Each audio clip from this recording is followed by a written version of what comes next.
Hello guys, ako nga pala si RM sa Alam. Ngayong araw nga pala ay wala muna tayong kalokohan dahil magpapagulong po kami at sasalubungin po namin yung darating na mahal na araw at penitensya mga kaibigan. Yan nga po pala pinapakita ko sa inyo, yan po gagamitin natin pamalo at yan nagsimula na nga rin po pala kami bumiyahe papunta po sa ating location kung saan po gaganapin ang ating pagulong at may kasama po akong baboy. Hindi, kapatid ko nga po pala yan mga kaibigan. Para nga lang po pa sa kalamanan nyo mga kaibigan, ako po ay isang hudyo sa aming penitensya at hindi lang po basta hudyo mga kaibigan dahil ako po ay isang berdugo. Dalawa po kami ng utol ko.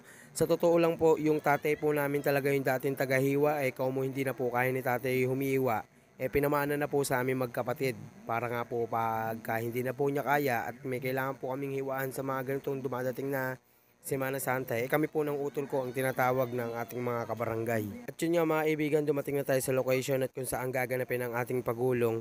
At habang nag-aantay tayo ng mga iba nating kasama, sinabihan na po namin yung ibang penitensya na magpahinog na po para po pagkahiniwaan sila mamaya, hindi po nila masyadong maramdaman mga kaibigan. At disclaimer nga lang po pala mga kaibigan, kung iglesia ka po o hindi ka po sanay sa mga gantong video, huwag nyo na pong panoorin yung video ko na to para po wala na po kayong masabing sa komento na makakasakit o makakasira po ng ating video at aming panata po mga kaibigan. Para nga lang po pala sa mga naniniwala sa mga ganitong panata at sa mga namamanata po taon-taon mga kaibigan.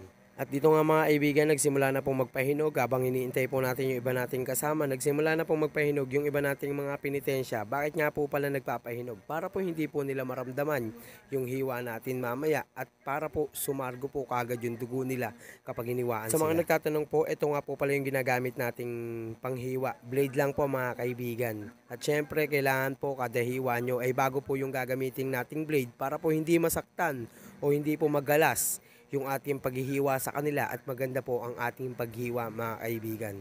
At yan nga po pala mga kaibigan, yan po ang aking utol at aking kapatid na kasama po sa naghihiwa at katulong ko po sa naghihiwa. Sa totoo lang po siya po yung una naghihiwa sa amin dalawa kasi po dati bago pa ako maghiwa nagpenitensya din po ako 5 years din po ako nagpenitensya bago po ako maging hudyo kasi po ganoon naman po talaga yung rules namin.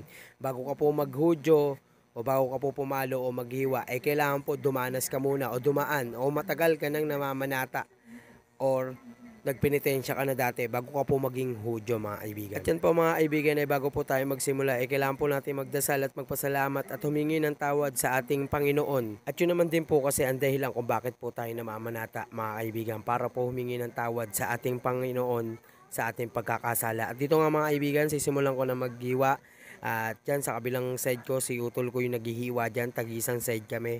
At sige, lulubay muna ako para mapanood nyo ito ng maayos.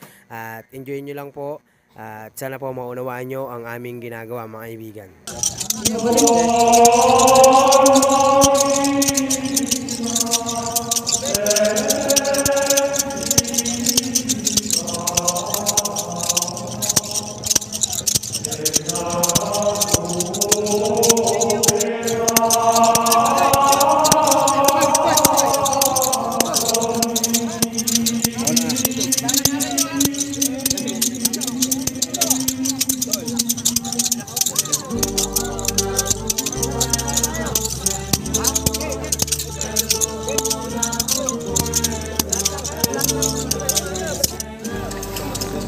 Mamaya na lumakad. Pare pa, dapat kulakad. May dadaanan sila Pare, pahintayin mo muna pare. Lalaki dyan. Hop! Hop! At yan mga kaibigan, pagtapos ko nga pala mag-iwa, pinapila na po natin ang ating mga gumugusar para po hindi rin tayo makasagabal sa mga tricycle o sa mga dumadaan po. Pare, tas na kote, magsakote.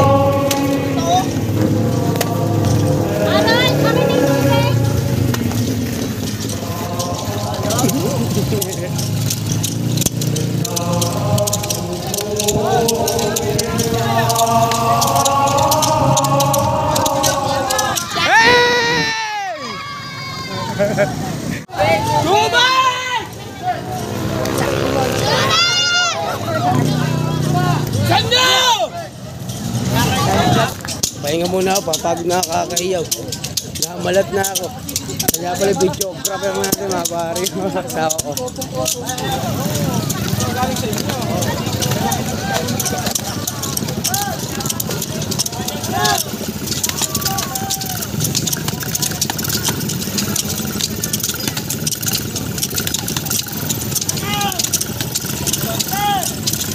At dito nga po pala kaya po natin pinadapa ang ating mga gumugusar dahil krus na daan po to. Kada po may dadaan tayong krus na daan or simbahan, obligado pong dumapa ang ating mga gumugusar. At ito na, lulubay na ako. Panoorin nyo lang po yung video.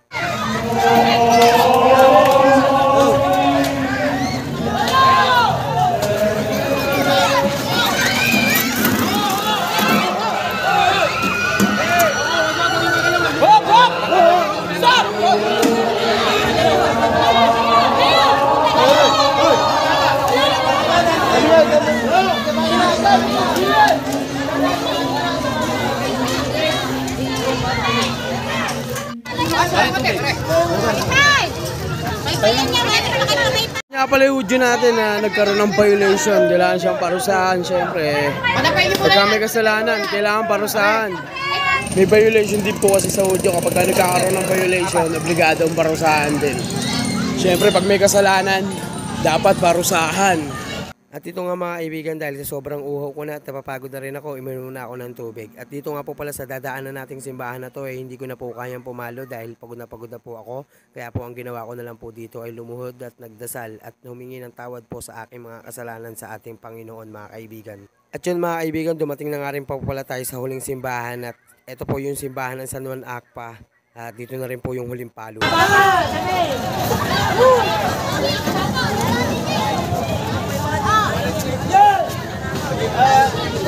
Asok dito, asok dito.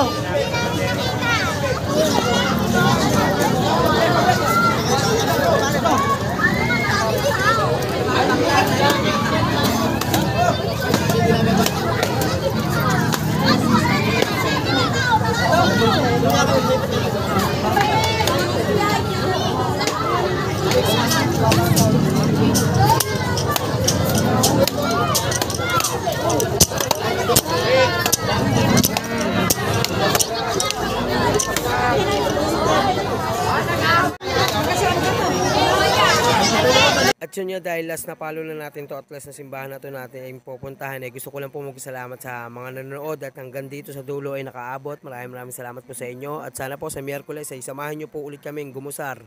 At yun lang po, maraming salamat sa inyo. Goodbye. Thank you guys.